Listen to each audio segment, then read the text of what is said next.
우리 머릿속에는 정말 많은 기억들이 저장돼 있습니다. 우리는 뇌 속에 이러한 기억들이 보관되어 있다는 사실은 알고 있지만 이 기억들이 어떤 방식으로 저장되는지 또 어디에 저장되는지는 잘 모릅니다. 심지어 기억이라는 것이 명확한 실체가 있는 것인지에 대해서도 의문을 가지곤 합니다. 과연 기억이라는 것은 실체가 있는 것이고 실체가 있다면 어디에 저장되어 있는 걸까요? 기억의 실체를 알기 위해서는 우선 뇌의 구조를 먼저 알아야 합니다. 뇌에는 많은 종류의 세포들이 있지만 뇌를 구성하는 가장 핵심적인 세포는 바로 뉴런, 즉 신경세포입니다. 뇌는 약 1000억 개의 뉴런으로 구성되어 있으므로 뉴런이 곧 뇌 그 자체라고 할 수도 있습니다. 우리가 사고활동을 하면서 뇌를 사용하면 뇌에 있는 뉴런이 자극을 받아 흥분합니다. 흥분하지 않은 평소 상태의 뉴런은 마이너스 70mV의 전류를 유지하고 있습니다.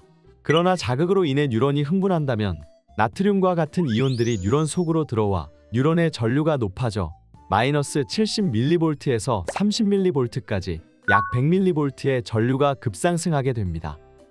우리는 이러한 전류의 상승을 관찰하여 뉴런이 흥분했다는 것을 알게 되며 이러한 전류의 급상승을 활동전이라고 부릅니다.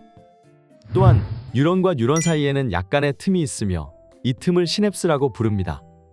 한 뉴런이 자극을 받아 흥분하면 그 뉴런은 시냅스 틈으로 신경전달물질이라는 물질을 분비하여 다음 뉴런에게 뿌리며 신경전달물질을 받은 다음 뉴런은 이 신경전달물질을 자신의 활동전이를 일으키기 위한 재료로 삼습니다.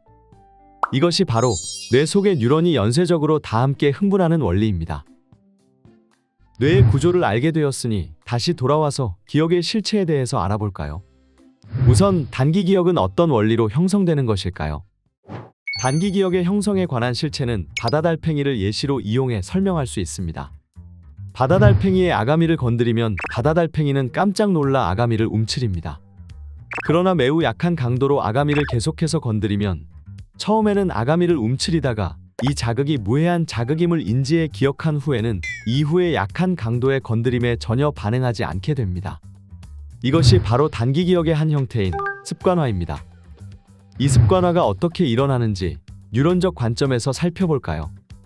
바다달팽이의 아가미를 건드리면 달팽이의 뇌 속 아가미와 관련된 뉴런이 흥분합니다. 이 뉴런은 다음 뉴런에게 흥분을 전달하기 위해 신경전달물질을 분비할 준비를 합니다.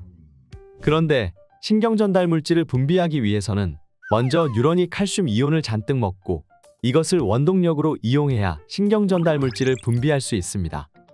단기 기억은 바로 이 과정을 이용해서 형성됩니다. 처음에 바다달팽이의 아가미를 건드리면 뉴런의 칼슘 통로가 활발히 열려서 신경전달물질을 분비하며 모든 뉴런들이 흥분하지만 아가미에 약한 자극을 계속해서 가하면 뉴런의 칼슘 통로가 찌그러져 더 이상 쉽게 열리지 않습니다. 즉 같은 강도의 자극에는 칼슘 통로가 더 이상 열리지 않으므로 뉴런의 흥분도가 떨어져서 더 이상 반응하지 않는 것입니다. 이렇게 약한 자극에는 반응하지 않아도 생명에 아무런 지장이 없다는 단기 기억이 형성되며 이 기억은 칼슘 통로의 변형된 형태를 이용해 저장된다는 것을 알아냈습니다. 이러한 단기 기억은 더 이상 달팽이를 찌르지 않아도 몇 시간 동안 지속되며 다른 종을 이용해 연구해도 비슷한 과정이 관찰됩니다.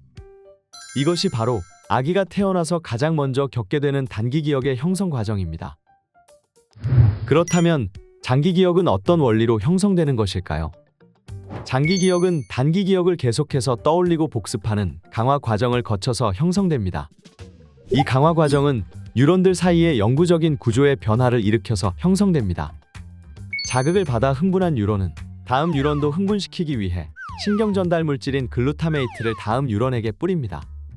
이 글루타메이트는 다음 뉴런의 나트륨 통로에 붙어서 통로의 뚜껑을 여는 역할을 하며 열린 통로를 이용해 나트륨 이온은 다음 뉴런 안으로 들어가 뉴런의 전류를 높여서 활동전이를 만들어 다음 뉴런을 흥분하게 만듭니다. 그런데 사실 장기 기억에서 핵심 역할을 하는 친구는 다음 뉴런에 달려있는 NMDA 통로입니다. 이 NMDA 통로 또한 이전 뉴런에서 뿌린 글루타메이트와 결합해서 뚜껑이 열립니다.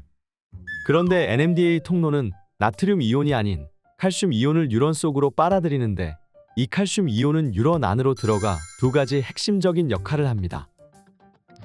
첫 번째는 뉴런의 나트륨 이온을 받아들이는 통로를 심어서 통로의 숫자를 늘립니다. 늘어난 나트륨 통로를 이용해 더 많은 나트륨이 다음 뉴런으로 들어오게 되면서 전류의 상승이 쉬워져 활동 전이를 더 쉽게 만들 수 있게 되며 따라서 다음 뉴런이 더 빨리 더 자주 흥분하게 됩니다. 두 번째는 산화질소를 만들어서 이전 뉴런을 때리는 것입니다. NMDA 통로를 이용해 뉴런 안으로 들어온 칼슘 이온은 산화질소를 만들어내는데 이 산화질소가 뉴런 밖으로 나와 이전 뉴런을 때리면서 이전 뉴런으로 하여금 글루타메이트를 더 많이 만들게 재촉합니다. 즉, 이전 뉴런의 글루타메이트에 의해 흥분한 뉴런이 산화질소를 뿜어서 이전 뉴런으로 하여금 글루타메이트를 더 많이 만들게 하는 것입니다.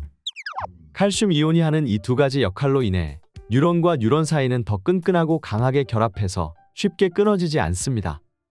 이것이 바로 단기 기억이 강화 과정을 통해 장기 기억으로 전환되어 10년 전 있었던 일도 기억할 수 있는 원리입니다. 정리하자면 단기 기억과 장기 기억 모두 뉴런에 붙어있는 통로의 변형을 통해서 기억이 저장되었습니다. 단기 기억은 통로가 일시적으로 찌그러져 잘 열리지 않거나 일시적으로 활짝 열린 통로의 상태가 일정 시간 유지되는 것이었습니다. 반면 장기 기억은 뉴런과 뉴런 사이 물질의 전달을 통해 이온 통로의 수 자체가 증가하고 거꾸로 거슬러 올라가는 산화질소를 이용해 둘 사이의 연결을 더욱 거세게 묶어버리는 방법으로 형성되는 것이었습니다. 지금 영상을 보는 이 순간에도 우리는 영상 내용을 기억하고 있습니다. 지금 이 순간 우리 머릿속에서도 계속해서 뉴런의 변형이 일어나며 기억을 저장하고 있다는 것이 정말 신기하지 않나요? 저는 다음 시간에 더 재미있고 흥미로운 생물학 내용으로 찾아오겠습니다. 감사합니다.